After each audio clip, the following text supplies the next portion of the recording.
malam. Kali ini saya akan membacakan puisi yang berjudul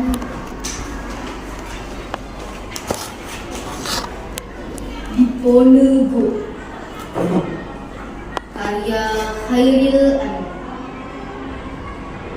Di masa pembangunan ini, Tuhan hidup kembali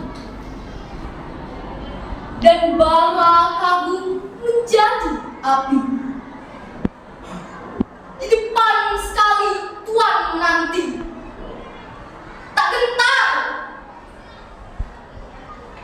lawan banyaknya 100 kali.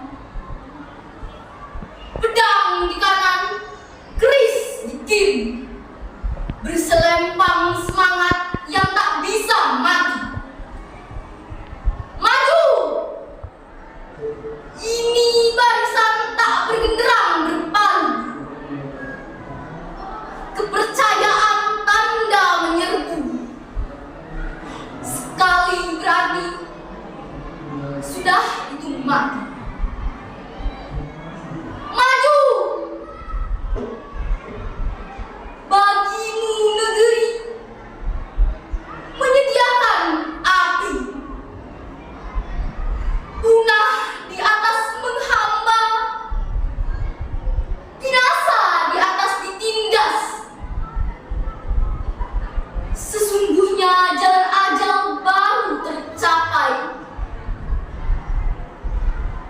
jika hidup harus merasai. Maju! Serbu! Serang! Terjang! Terima kasih. Wassalamualaikum. Memiliki program wawasan keislaman yang baik, nyaman untuk belajar. Alhamdulillah, Al-Furqan sukses terus untuk mencetak generasi-generasi muda yang Qurani dan sukses pemimpin masa depan bangsa.